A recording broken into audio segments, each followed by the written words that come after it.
fancy intro, right? Decided to scrap the old one, the planned one, and decided to do a little throwback to Eric E. Steps' original intro for his show Out of the Groove. But anyways, hello, welcome to the first reading video of 2025, and this time, it's a fan fiction. That's right, I want to read this My Little Pony fan fiction called Try Your Tail, written by Kitty Cat. Let's not waste any time to get straight into the reading. Chapter 1, A New Adventure. Queen Maris. The royal family of Zephyr Heights coronarily invite you, a guest, to our place. The time has come to discuss the treaty between the land and the Sea Kingdom, and we would be honored to have you for a face-to-face meeting. We have reached out to Princess Calla Lily. She has accepted already, and we hope you will do the same. We have been in touch to work out the details. You should agree. Okay. Sincerely, Princess Philomena Petals. I'll butcher that. Yeah, sorry this is so stuffy. Mom, it had to be formal. I hope to see you soon. Come, my sister will be the ones to meet you and bring you to the palace and instantly have spell that will make your stay more comfortable. Queen Maris of the Shadow Sea chuckled as she read Pip's letter. The wording might have been formal, but the pink paper and the way Pip started her eyes with little hearts took away from the effect. "Oi, starboard!" she called. Didn't feel long for her lifelong friend and the captain, the ship that they used to call her home, their home, to appear. "What's up?" she asked, peeking her head into Maris's room. Maris rolled her eyes. "Get in here and have a look at this." She thrust the letter into Starboard's fins and watched her friend's face as she read what Pip penned in beautiful swirling letters. "You going?" Starboard asked, handing the letter back to Maris. "Hey, I was hoping that we were going," Maris replied, lifting a brooch at her friend. "Come with me. I suppose we owe it to M to go. Not sure I like this whole spell business though." Starboard's eyes sparked playfully. "Not sure I want to know what we will look like as lantern." Maris laughed and pulled out parchment. You want to write Pip a letter and tell her we accept? Your writing better than mine." "Aye, you going to contact Calla Lily?" Starboard asked as she fell herself on Maris' desk to write a response. Maris nodded. "No doubt she'll bring her sister with her. I will see if they want to travel with us." It had been nearly 2 years since she and Calla Lily, as leaders of their respective seas, called a truce. Calla Lily, harboring guilt over her treatment of Maris' group, had arranged help in getting their sea rebuilt. While she still enjoyed traveling, Maris had to admit it was nice having an actual home to return to, somewhere she and her friends could keep both their possessions and have their nice own rooms that weren't on top of each other.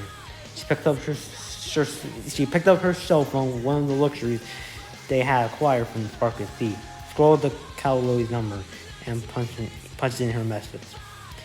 "Heard from Pip you accepted going topside. Starboard and I are also going. On travel bus." Before she could give herself time to consider what traveling with Calla Lily might be like or to change her mind about the whole thing, she pressed send. Princess Calla Lily stared at the message on the screen in front of her. "Who's that?" Her younger sister, Princess Anemone, I also probably butchered that, asked, coming up beside her. Maris, Calla Lily replied. She wants us to travel for her when we go to Zephyr Heights." "You look unsure," Anemone observed. "I guess I am surprised. Everything I put them through," Calla Lily sighed. "Calla Lily, you can't keep beating yourself up over what happened. Eventually, you're going to have to make peace with it. Take your towel back and move past it." Calla Lily shook her head. "No, until I set everything right, I have no business calling myself a queen. You're the most important pony to me, and I almost lost you because I was too stubborn to listen. I never want to go back to being that way again." "You won't," Anemone assured her, wrapping her sister in a hug. "I was okay in the end. You learned from your mistake. Now you need to move on from it." Calla Lily pulled back from the embrace and cupped her sister's face with a fin. "You're right. So what shall we do?"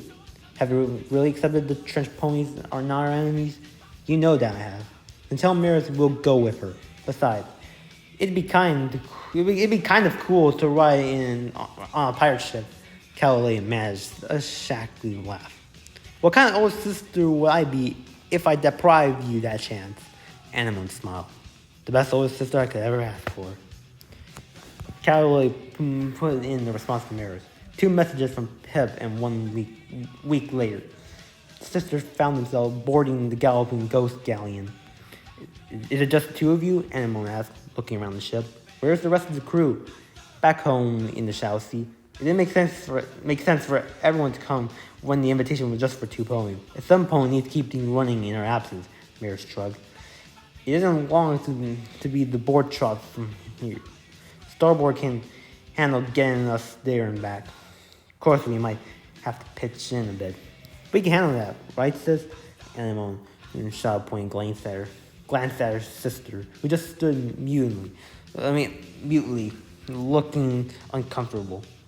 Well, of course, Kelly agreed. Sorry you mentioned running things back home. I got a bit nervous. My royal advice can be, what's the polite way to say it? No need to be polite here, but I think I know what you're trying to say. Kelly laughed too, and tension seemed to ease up a little. Want a tour? Maris offered. You'll be alright here. You'll be alright up here for a spell. Starboard? Alright, go on. Maris ushered the sisters ahead of her through the door that lead below deck. We have sleeping quarters over here, though, admittedly. We don't sail as much as we once did. Our eating area. Oh, my DJ booth for pirate radio. Pirate radio? Calloway asked, puzzled. You still do pirate radio?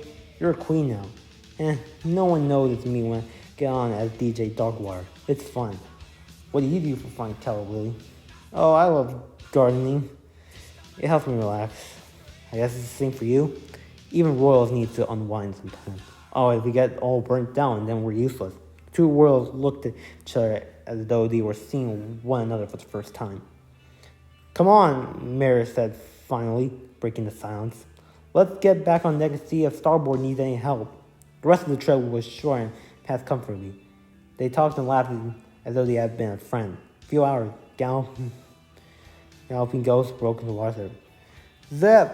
Anemone called excitedly, waving. Calloway smiled at her sister's enthusiasm. The main reason she wanted to come along, she whispered to Maris, who nodded. It doesn't really look like a treaty is necessary, doesn't it? Maris whispered back. Starboard got the ship docked, and Zip and Misty joined them on deck.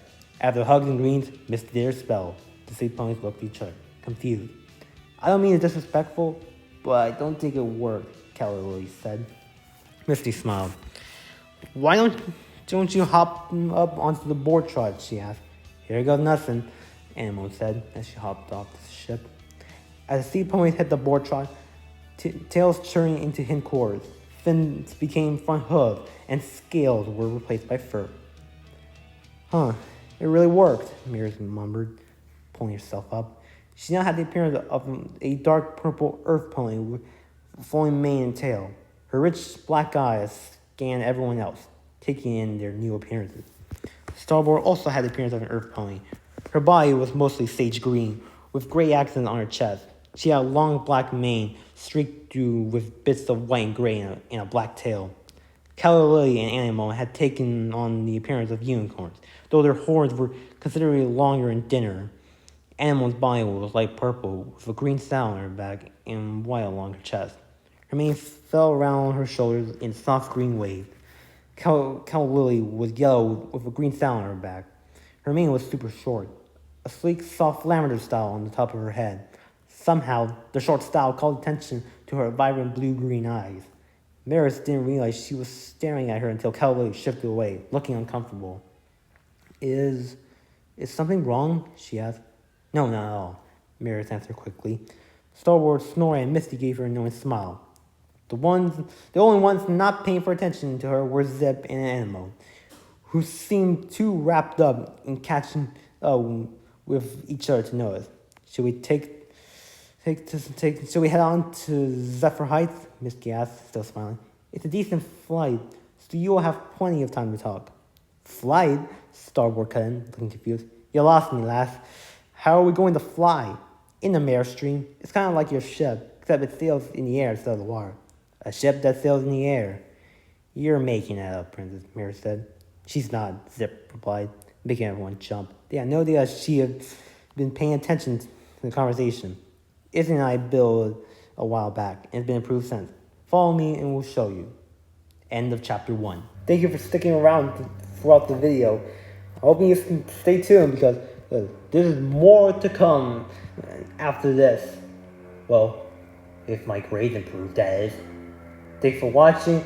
Please excuse the botches I've made because I'm a terrible reader and I can barely say a word for shit. Anyways, roll credits.